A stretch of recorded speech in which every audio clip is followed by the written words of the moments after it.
तर बघा, आज आपण या मशीन शॉपमध्ये स्लॉटिंग मशीन विषयीचे बेसिक पार्टचा अभ्यास केलेला आहे.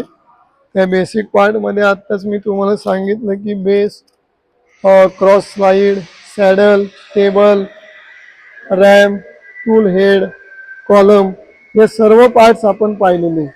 पण या मशीनवर जेव्हा आपल्याला एखादा जॉब बनवायचा असतो तर त्या जॉबला आपल्याला वेगवेगळ्या प्रकारचे फीड द्यावे लागतात.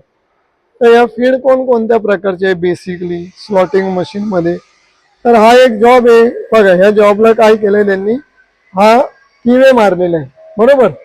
तर हा किवे मारताना हा जॉब जेव्हा आपण असं मशीनवर सेट करतो तेव्हा हा रॅम अप अँड डाऊन झाला पाहिजे.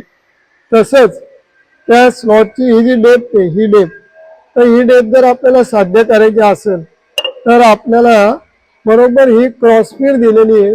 या क्रॉस फीडनी हा टेबल आपल्याला कॉलमच्या दिशेने सरकवावा लागणार आहे. तर आपण प्रत्यक्षात बघूयात की कशा पद्धतीने हा टेबल, बघा या टेबलला मी बोट लावलाय आणि हा टेबल बरोबर कॉलमच्या दिशेला स्लायडिंग होतोय, म्हणजे तुम्हाला ही डेप्थ मिळते. तर अशा पद्धतीने पुन्हा जर टेबल तुम्हाला तुमच्या ऑपरेटरच्या बाजूला घ्यायचा असेल तर बरोबर हा टेबल या पद्धतीने क्रॉस स्लाइड पद्धतीने स्लाइडिंग होत राहणार आहे, बरोबर. तर ही झाली क्रॉस स्लाइड मेथड. त्याच पद्धतीने आता आपण ह्या टूलच्या बाजूने हा जॉब असा लॉंगिट्युडिनल जायला पाहिजे. तर त्याकरता हा एक हँडव्हील दिलेला आहे. ह्या हँडव्हील मध्ये तुम्हाला हा हँडल साधारणपणे हा असा हलवून बरोबर हा हँडल याच्यामध्ये पकडायचा आणि हे व्हील असं पकडून बरोबर हा जॉब तुम्हाला, बघा हा टेबल काय करतोय, मूव्ह होत आहे.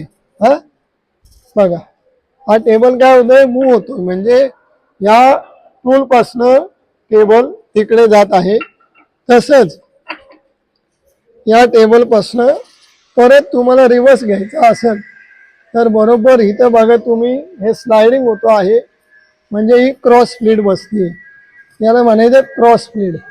म्हणजे या दोन फीड झाल्या, एक झाली क्रॉस फीड, दुसरी झाली लॉंगिट्युडिनल फीड. आता आपल्याला रोटरी फीड द्यायची. मग रोटरी फीड देण्याकरता हा क्रँक हँडल दिलेला आहे. तर हा क्रँक हँडल आपण जेव्हा फिरवू तर बरोबर हा टेबल काय होणार, रोटरी म्हणजे गोलाकार दिशेने तो फिरणार आहे, बरोबर.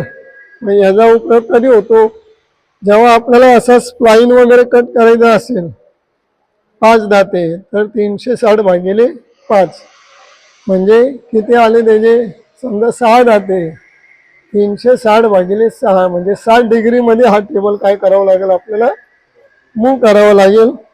म्हणजेच ह्या टेबलला आपल्याला काय करायचं आहे, रोटरी टेबल द्यायचे, रोटरी फीड द्यायची.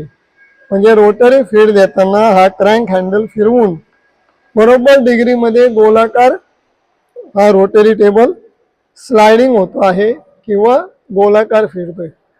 अशा पद्धतीने आपण या स्लॉटिंग मशीनवर क्रॉस फीड, लॉंगिट्युडिनल फीड आणि गोलाकार फीड या तिन्ही फीडचा आज आपण काय केलेलं आहे, अभ्यास केलेला आहे. त्या फीड आपण फिरवून पाहिलेल्या आहे.